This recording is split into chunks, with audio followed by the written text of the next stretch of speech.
Welcome to my YouTube channel. Once again, I'm here with another exciting video. So today we will learn how to create web banners. So for this purpose, we need to change the size of the stage.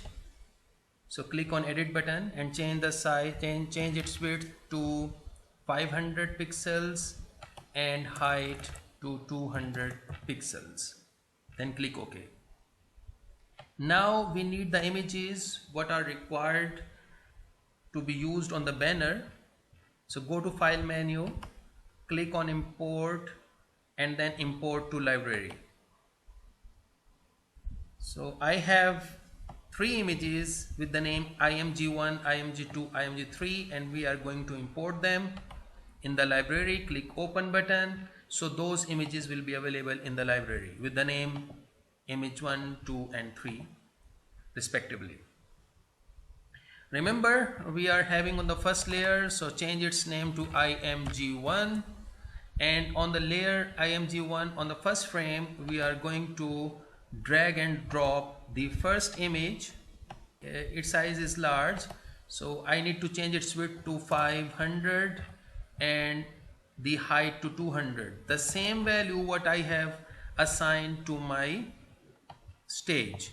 So that image will appear here. I have to bring it here on the stage.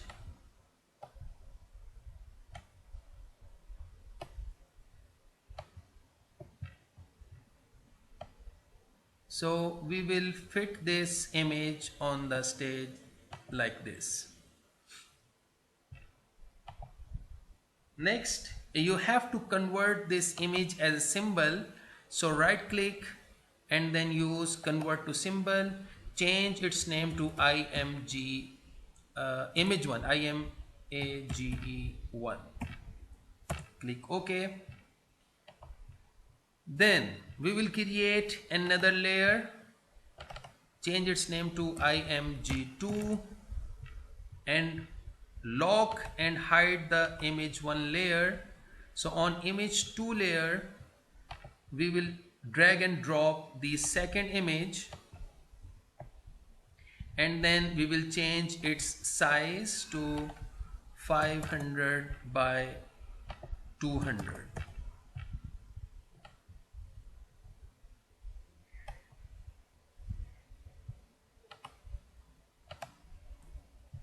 Okay, then we will repeat the same step. We will convert this to a symbol and we will assign a name image2. Create another layer, name it as img3, lock and hide the second layer and then drag and drop the third image on the stage. Change its width to 500 and height to 200 and then place it over the stage. Convert this image to a symbol. Name it as image3.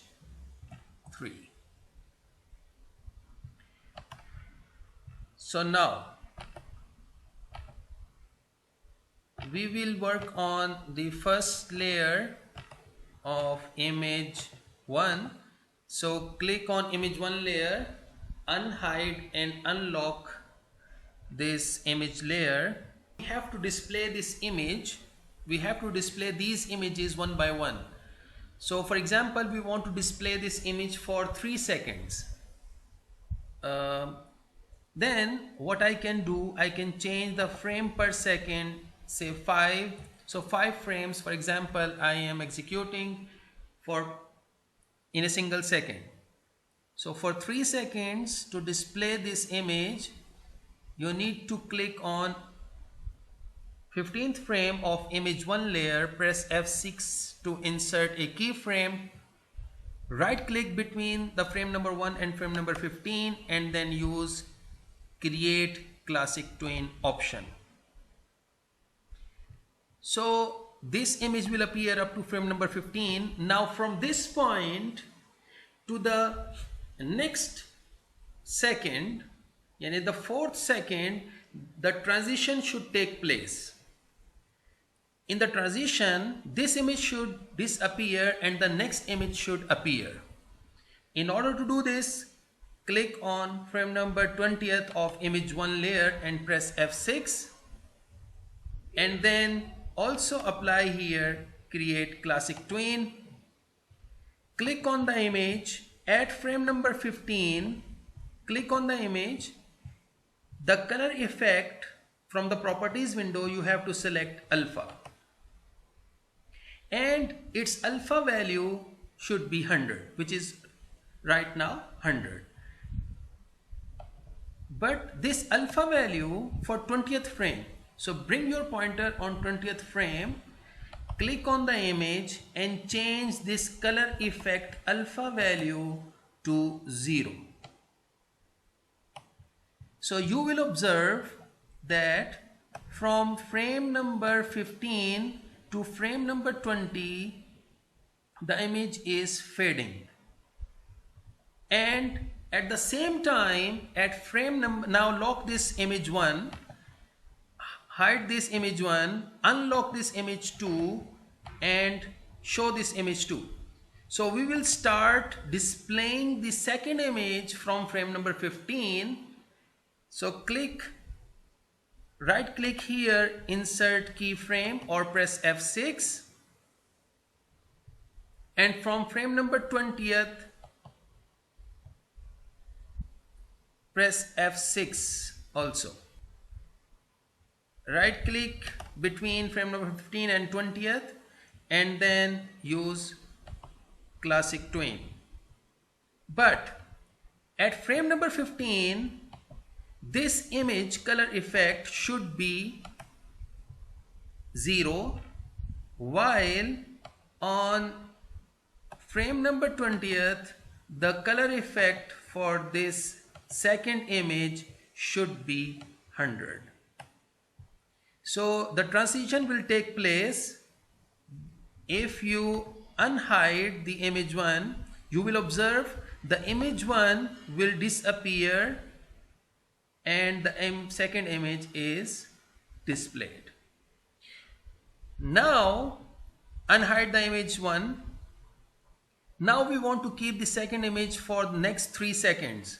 So click on frame number 35, press F6 to insert a keyframe, right click between frame number 20th and frame number 35, create classic tween, and then you will do the same thing what you have done for image number 1, means the transition of this image.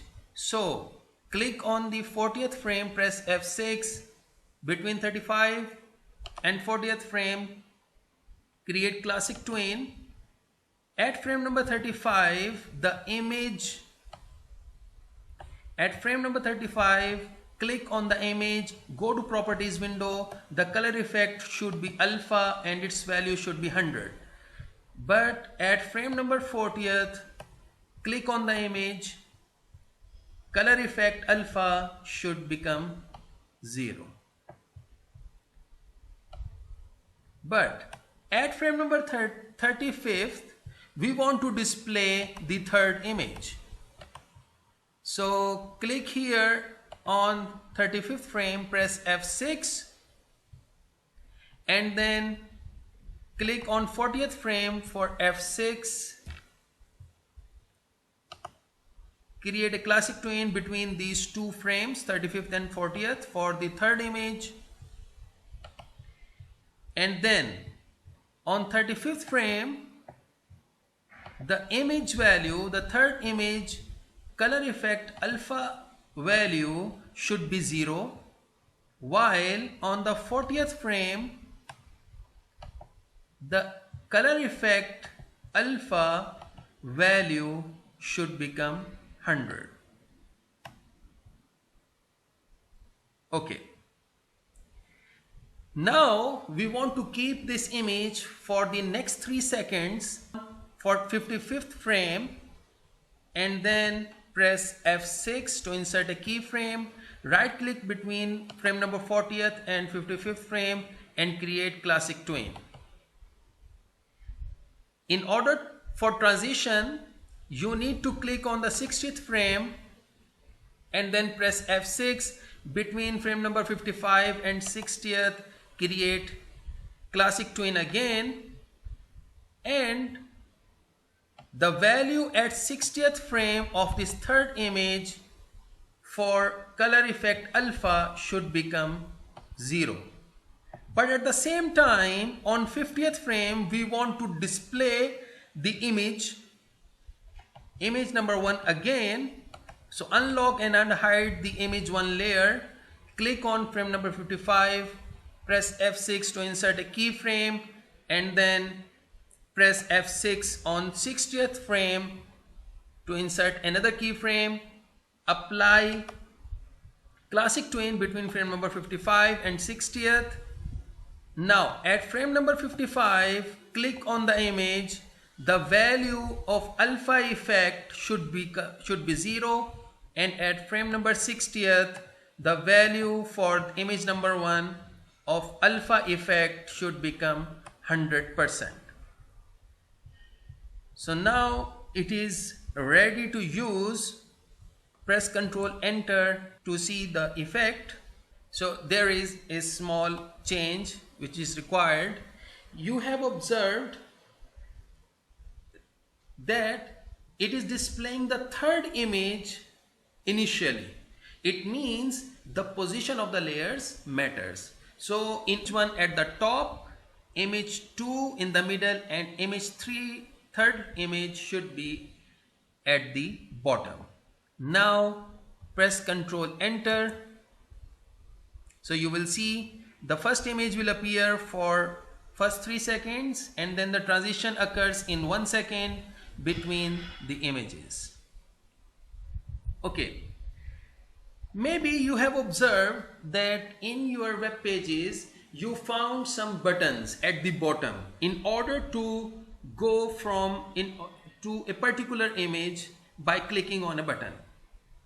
So we can also do this here. So you can insert the buttons, go to Windows, and then here you will have components option. Click on the components option. So in the components window, you will have user interface. Here we have buttons, so you can just wait. In order to insert the buttons, you need to insert the layer, separate layer for buttons. So we are going to insert a separate layer for buttons, and then bring the pointer at frame number 1. So we are here, and now you can hide and lock the all other layers. We are going to insert button 1. So the label of the button can be changed from the properties window. Make it label as 1, and the instance name may be B1. So we have named it as B1 and its label is 1. So similarly, we will create 2 more buttons. The label for the second button is 2, and the instance name for this button is B2. So resize the button like we did before. Then we will have another button. Label the button as 3 and instance name as B3. Resize the button, and now we will place these buttons at the bottom right corner of this window. So buttons are available with us. Nice. Now what we have to do with these buttons? So select the button 1, and then in the Windows menu you will have code snippets. So click on this code snippets, This window will allow you to write some code. So here we will use timeline navigation. So what exactly we want? We want to move to a particular image when we click the button 1, and the image is image number 1. So image 1 starts from frame number 1. If you see, the image 1 starts from frame number 1. So we will use click to go to frame and play. So double click on this option. You will have action script window will appear where you can write your action script. So in this window, if you see, automatically the code for button 1 is written. Okay, and this button will work when the mouse will be clicked. So now we have to simply change the value go to and play. This 5 represents the frame number, but our image is starting from frame number 1. That's it. That's it. Now you can join this here. Okay. Then 20th. Image 2 starts from frame number 20th. So for button 2, go to frame and play. You have to write a value 20th. Then we need to know at which frame our third image starts. So third image starts from frame number 40th. So click on the third button and go to frame and play, and then change the value for button number 3 and make it 30th. Sorry, it starts from 40th. So go to actions and then use it 40. Fine. Now we have to simply run this movie. So when I click third, so third will appear, third image will appear. When I click second, second image will appear. When I click on the first image will appear. So it is working fine. I hope you enjoyed this tutorial. So don't forget to subscribe my channel. Thank you very much.